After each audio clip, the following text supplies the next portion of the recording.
Assalamualaikum warahmatullahi wabarakatuh.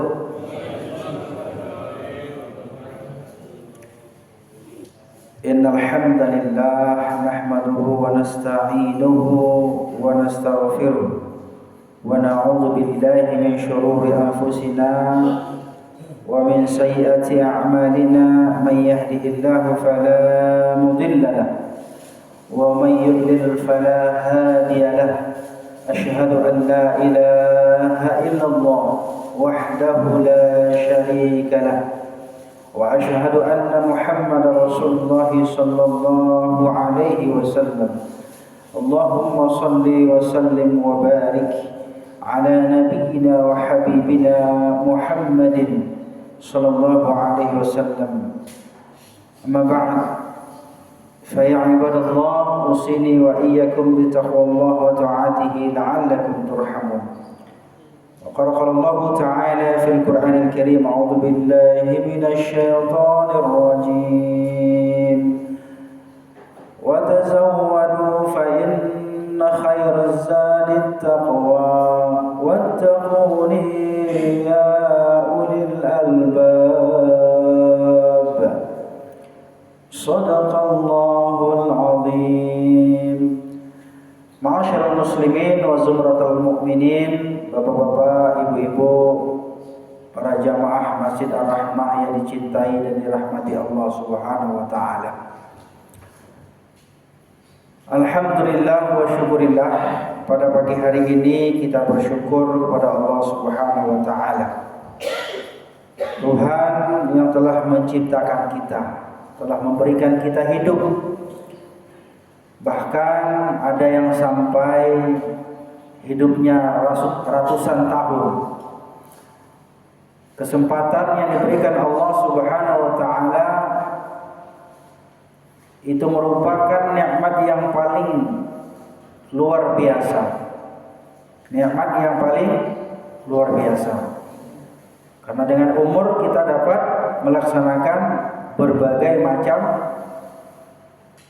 macam aktivitas, baik aktivitas kita yang dunia maupun aktivitas yang akhirat. Maka daripada itulah kita senantiasa selalu bersyukur dan mengucapkan alhamdulillah. Bapak-bapak, ibu-ibu, kalau sebagian masjid pernah saya dengar, bahkan sering pagi-pagi itu biasanya merbotnya udah baca doa.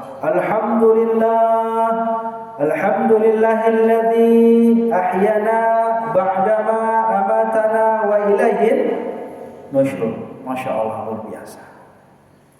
Itu mengingatkan kita bahwa segala apa yang diberikan oleh Allah Subhanahu wa taala itu adalah merupakan nikmat yang luar biasa. Termasuk juga nikmat kita diberikan hidup kembali. Karena kita mati itu hidup. Kita itu ada kematian, itu ada dua perkara. Yang pertama, setiap hari itu kita mati ketika kita tidur. Ya, kemudian kita dibangkitkan lagi. Nah, itu mati yang pertama. Setiap hari Allah Subhanahu wa taala memberikan kita kesempatan. Nah, kemudian mati yang sebenarnya mati adalah ketika kita dipanggil oleh Allah Subhanahu wa taala, berpisahnya ruh dengan jasad kita. Itu tidak bisa lagi kita kembali melihat dunia ini. Maka daripada itulah kita disunahkan membaca doa Alhamdulillahilladzi ahyana ba'dama amatana wa ilaihin nusyur. Ya Allah, saya bersyukur kepadamu ya Allah, Engkau telah hidupkan aku kembali setelah aku mati. Jadi kita tidur itu, ibu-ibu, itu namanya mati sementara. Tapi ada juga orang tidur gak bangun-bangun lagi. Besok-besoknya udah habis salat subuh, inna lillahi wa inna ilaihi raji'un. Telah berpulang ke rahmatullah. Ya kan? Pernah nggak diumumin di sini? Ada ya? Kayaknya kita ini jangan sampai ada pengumuman dulu baru kita datang ke masjid. Benar nggak? Udah innalillah baru datang ke masjid.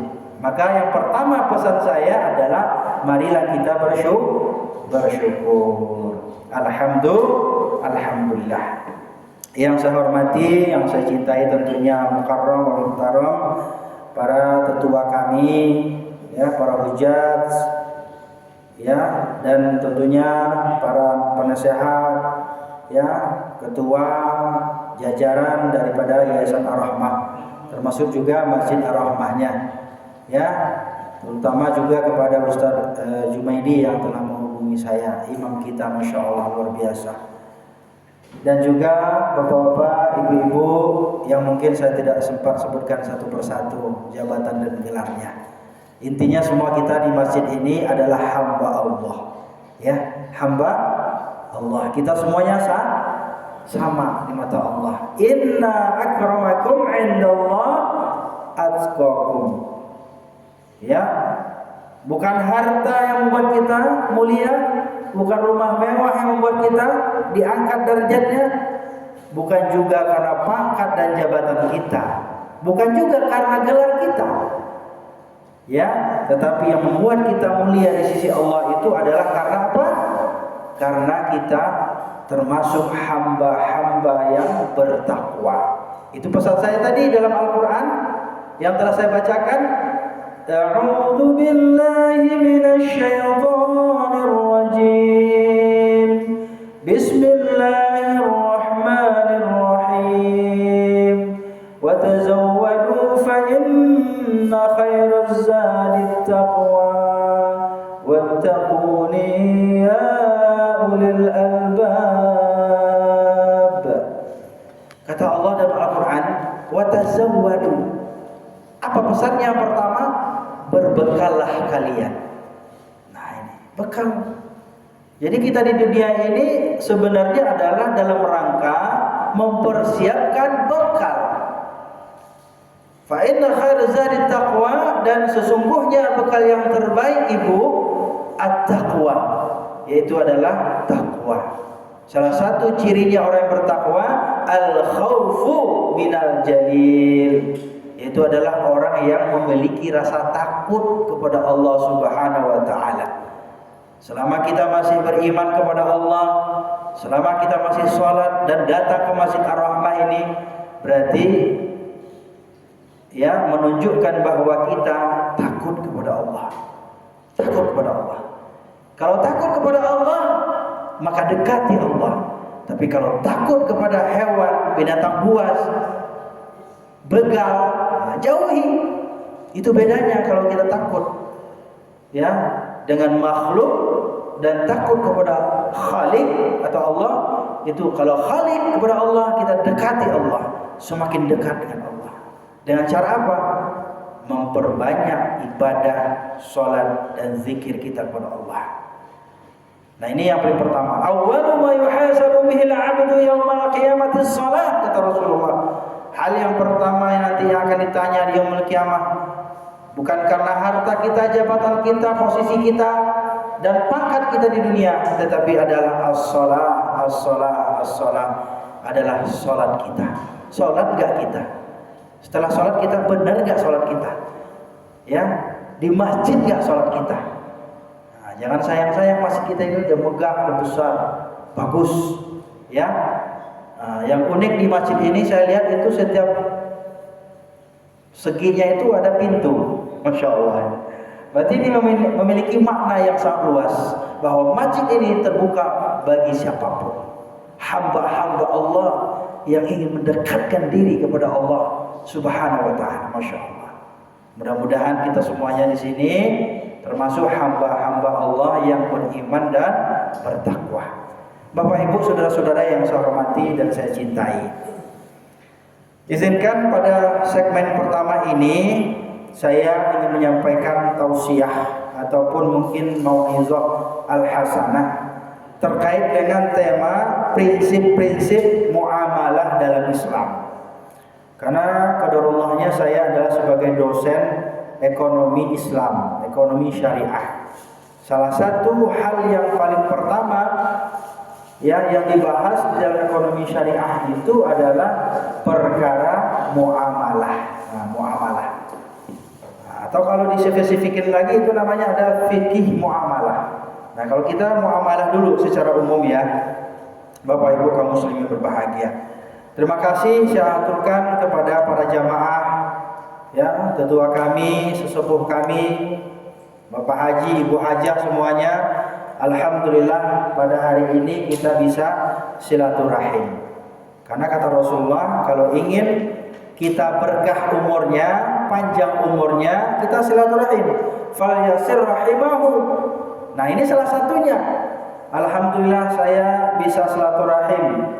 Ya, datang ke Masjid Ar-Rahmah ini bisa bertemu dengan bapak-bapak, ibu-ibu. Alhamdulillah semuanya kita sehat walafiat. Mudah-mudahan pertemuan kita pada subuh hari ini diberkahi oleh Allah Subhanahu wa taala. Amin ya rabbal alamin. Karena kita ke masjid ini cari berkah. Nyari berkah, nyari berkat juga. Ini ada berkatnya nih datang. Alhamdulillah. Ya, silakan bapak-bapak disicipin berkatnya. Mudah-mudahan membawa berkah. Karena itulah enaknya kita kalau ke masjid itu dapat dua. Ya, pertama adalah dapat berkah, yang kedua dapat berkat. Nah, jadi ada kah dan kat. Nah, jadi berkahnya adalah ilmu pengetahuan, ya. Berkatnya adalah kita ada rezekinya. Masya Allah. Coba kita kalau misalnya subuh ini masih tidur, ya paling berkatnya itu kita iler. Nah, makanya bedanya orang yang udah bangun pagi itu dengan orang yang masih tidur itu sarapannya berkat. Tapi kalau yang masih tidur iler ya, begitu. Nah, alhamdulillah kita ada berkatnya, berkah dan berkat. Insya Allah Bapak Ibu yang berbahagia, pada kesempatan hari ini mungkin beberapa menit ke depan saya ingin sampaikan terkait dengan prinsip-prinsip dasar muamalah dalam Islam. Nah, mungkin bapak-bapak, apa itu muamalah? Nah, ya, muamalah. Sebenarnya kalau kita lihat dari kitab ya Fiqhul Muamalah, apalagi kalau kita berbicara al-muamalah ad-dunyawiyah, itu lebih luas pembahasannya, luas cakupannya. Ya, mulai kita dari bangun tidur ya dan aktivitas sehari-hari sampai kita tidur lagi dan sampai bangun lagi. Makanya Islam itu ya ajarannya adalah ajaran yang sempurna, ya al-kamaliyah wa syumuliyah, sempurna dan komprehensif. Apa saja ada dibahas di dalam ajaran Islam. Makanya kalau kita berbicara Islam itu bukan hanya bicara tentang kita masalah ibadah saja Bapak Ibu, tetapi juga masalah akidah, masalah akhlak, masalah etika moral, ya, bahkan masalah hari-harian kita. Masalah apa misalnya? Masalah ngurusin anak, masalah ngurusin istri, apalagi kalau istrinya dua, istri, tiga gitu ya. Masalah pekerjaan, masalah warga, lingkungan, Masya Allah luar biasa. Jadi makanya sebenarnya kalau kita berbicara tentang muamalah itu bisa habis waktu 1 semester Bapak Ibu. 1 semester itu lebih kurang 6 bulan. Ya. Nah, kalau di kuliah itu 6 bulan. Nah, pada kesempatan hari ini kita ringkas-ringkas saja. Jadi yang pertama berbicara tentang muamalah itu kita berbicara tentang Islam. Karena Islam itu mengajarkan tentang prinsip muamalah. Kalau muamalah itu artinya apa, Pak? Yaitu adalah at-ta'amul bainan nas, interaksi antar manusia. Termasuk di kita nih saat ini ada interaksi di antara jamaah dengan ustadznya, ya, atau ibu-ibu berinteraksi dengan ibu-ibu yang lainnya, ya, atau mungkin kita dengan antara satu pengurus dengan pengurus yang lainnya, ya, atau warga satu dengan warga yang lainnya berinteraksi, berarti kita termasuk ya di dalam konteks bermuamalah. Nah, kalau dalam Al-Quran itu hablum minallah wa hablum minan nas. Ada yang pertama konteksnya hablum minallah, itu adalah hubungan kita dengan Allah, dan yang kedua adalah tentang konteksnya hubungan kita dengan manusia. Itulah yang disebut dengan muamalah tadi. Makanya Islam Bapak Ibu itu berbicara tentang kehidupan kita. Nah, ada dalam salah satu kaidah dikatakan, ya, dalam kaidah usul, al-aslu fil muamalah al-ibahah. Asal dalam muamalah itu al-ibahah, boleh-boleh saja. Ya. Hatta yaqumad dalil ala tahrimiha, sampai ada dalil yang mengharamkannya. Hal yang biasa misalnya contoh harian saja. Bapak-bapak kan kita misalnya sekarang nih makan. Itu dalam konteks bermuamalah. Muamalah. Makan itu pada dasarnya dibolehkan dan halal. Tetapi makan juga bisa menjadi haram ketika kita makannya sudah tidak sesuai dengan syariat. Misalnya, mohon maaf nih, ketika kita makan kita lupa atau mungkin tidak membaca basmalah atau bismillah. Tapi bagaimana? Saya udah terlewat ini, udah habis tiga gorengan ini misalnya. Ya, kita tetap baca bismillah, ya, awalihi wa akhirihi. Nah, kemudian apa lagi misalnya? Ya, misalnya urusan kita dengan berwarga negara, ya, atau bertetangga dan lain sebagainya. Itu muamalah. Kesempatan hari ini kita berbicara muamalah lebih spesifik lagi terkait dengan apa?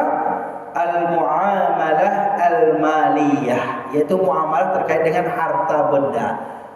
Harta benda itu Bapak Ibu berbahagia, itu luas lagi.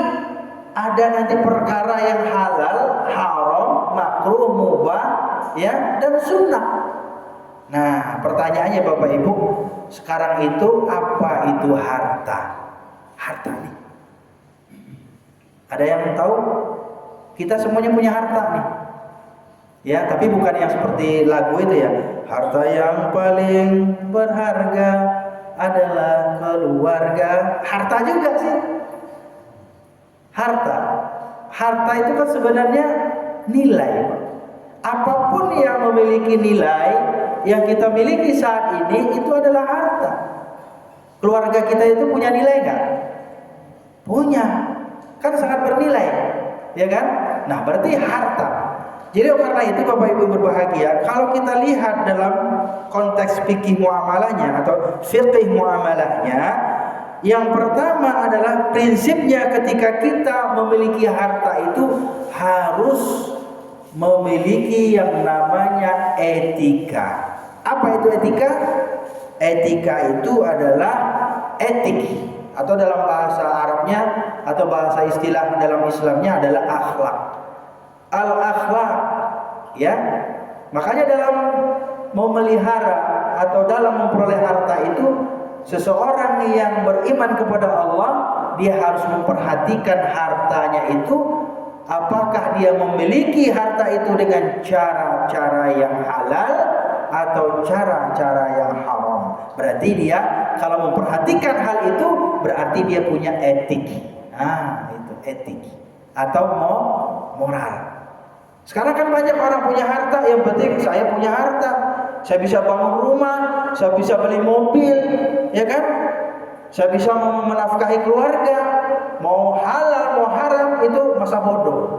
Bahkan ada juga yang mengatakan, Pak, saya susah banget nyari harta, boro-boro mau nyari harta yang halal, yang haram saja susah dicari. Nah ini. Jadi orang Islam ketika mereka mencari harta itu, yang pertama yang menjadi nilainya adalah al-halalu, yaitu halal. Yang kedua apa? At-thayyibu, thayyib. Halalan, thayyibah, jelas dalam Al-Qur'an itu.